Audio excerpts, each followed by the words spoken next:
죄책감의 종류는 두 가지가 있습니다.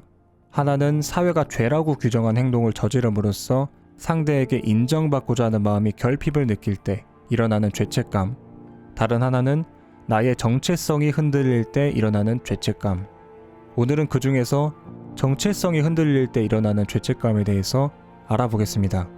제가 이전에 죄책감이란 감정은 상대의 고통과 무관한 것이라고 말씀드린 적이 있어요.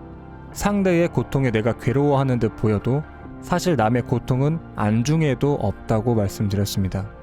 근데 실제로 죄책감이란 감정을 들여다보면 제가 말씀드린 것과는 다르게 정말 타인의 고통 때문에 괴로운 경우도 있습니다. 내 이기심에 죄책감을 느끼는 게 아니라 정말 타인의 고통에 괴로워하면서 죄책감을 느끼는 거죠. 보통 부모가 자식에게 또는 오랜 친구나 연인에게 이런 죄책감을 느끼는 경우가 많은데 이때의 죄책감은 특별히 어떤 동기를 찾아보기 어렵습니다. 정말 이기심 없는 순수한 죄의식처럼 보이죠. 내가 죄를 지었으니까, 그래서 상대가 고통스러워하니까 그런 감정이 느껴지는 것만 같습니다.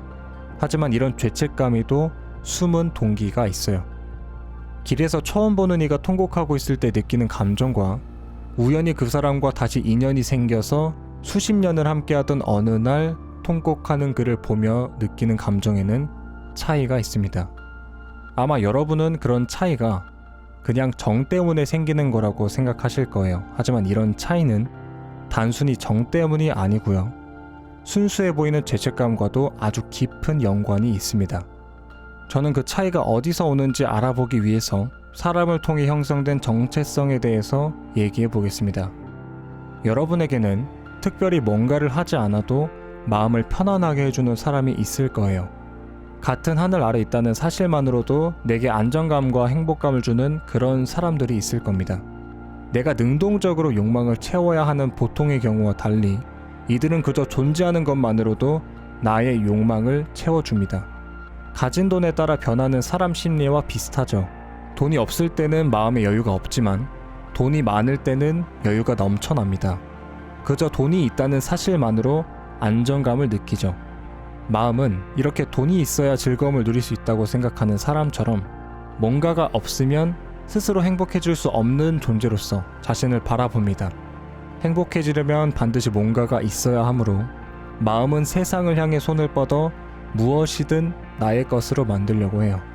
깊은 유대를 쌓아온 가족과 친구들은 그렇게 손을 뻗어 나의 것으로 만든 대상입니다. 텅 빈 마음을 채우기 위해 그들을 끌어들인 결과 그들의 존재가 곧 나의 공허함을 가득 채워주는 행복 그 자체가 된 것이죠. 마음은 그 행복을 잃지 않기 위해서 나의 것으로 만든 이들을 나와 더욱 강하게 엮습니다. 그들을 나로 여기기 시작하는 것이죠. 넌 내 분신이야 와 같은 말은 이런 동일시가 표면적으로 드러난 것입니다. 처음 보는 사람의 길에서 통곡하는 모습을 볼 때는 무감각하나 나의 가족이 통곡할 땐 가슴이 찢어지는 이유가 바로 이것입니다. 초면인 사람은 내가 행복을 얻고자 동일시한 대상이 아니므로 별 타격이 없어요. 하지만 가족은 나의 행복이자 또 다른 나이기 때문에 고통이 일어납니다. 나의 행복이자 정체성인 그들이 잘못되면 내가 불행해지는 것과 다를 바가 없으니까요. 물에 빠진 핸드폰이 망가져서 속상해하는 것과 같은 것입니다. 자, 그런데 그렇게 내 정체성이 되어버린 그들에게 내가 죄를 저질러서 그들이 큰 상처를 받으면 어떻게 될까요? 그때 마음에서는 무슨 일이 벌어질까요? 엄청난 괴로움이 일어나겠죠. 그럼 왜 그런 괴로움이 일어나는 걸까요? 내가 저지른 그 행동 때문에 괴로움이 일어나는 건가요? 나 때문에 고통받는 그의 모습 때문에 괴로움이 일어나는 건가요? 무엇 때문에 괴로움이 일어나는 걸까요? 죄란 인간의 마음이 만들어낸 관념일 뿐입니다. 절대적인 선과 악은 없고 오직 상대적인 선과 악만이 있습니다. 과거에는 범죄였던 행동이 현대에는 선행이 될 수도 있고 또 지역에 따라서 죄란 개념은 다르게 정의될 수 있습니다. 만약 여러분이 죄라고 생각했던 그 행위가 죄가 아니라고 교육하는 사회에서 행해졌다면 왜 지금 여러분은 죄책감을 느껴야 합니까? 그렇게 시대에 따라서, 환경에 따라서 달라지는 관념을 신뢰하면서 계속 고통받아야 할 이유가 있습니까?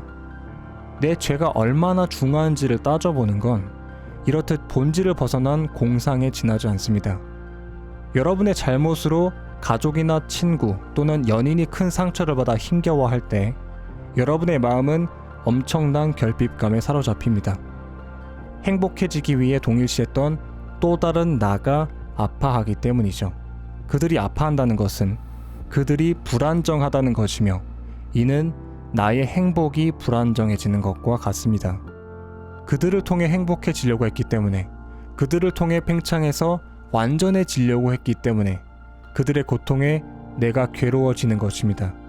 죄라는 개념에 정신이 팔려 이런 사실을 알아차리지 못한 여러분은 그렇게 죄책감에 시달리면서 스스로를 벌하기 위해 노력합니다. 여러분은 왜 죄를 저지르면 속죄해야 한다고 생각하십니까? 왜 자신을 못살게 굴어야 한다고 생각하십니까? 타인을 지옥에 빠뜨렸으니까? 그들이 괴로우니까 나도 괴로워야 한다는 생각은 어디서 일어나는 거죠? 스스로를 벌주려는 그 생각의 근원은 무엇입니까? 내가 고통받을 때 그의 태도가 호의적으로 변화할 것을 기대하는 마음인가요? 아니면 그런 자학이 그의 고통을 덜어줄 것이라 생각하는 마음인가요? 그것도 아니면 나를 벌해야만 세상의 따가운 눈총을 피할 수 있을 거라고 말하는 마음인가요? 자책은 그만하시고 이제 그 이유를 살펴보세요. 자신의 이기심을 위해 투쟁하는 마음이 아주 선명하게 드러날 때까지 당장 속죄하기를 멈추세요. 여러분의 속죄는 상처 입은 이에게 어떤 도움도 되지 않으며 되려 그의 고통을 가중시킬 뿐입니다. 겉으로는 여러분이 속죄하는 모습을 보면서 그가 통쾌해야 한다고 생각하실지도 몰라요. 그래서 조금이나마 그들의 고통을 덜기 위해 여러분 자신을 희생하려고 했을지도 모릅니다. 그러나 그 통쾌함이란 그 사람의 상처를 자아낸 그의 마음의 반응입니다. 그 사람은 여러분 때문에 상처를 받은 게 아니에요.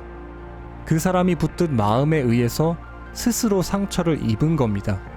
속죄랍시고 여러분 자신을 못살게 구는 것은 여러분이 처절하게 망가지기를 원하는 그의 마음을 위해서 봉사하는 겁니다.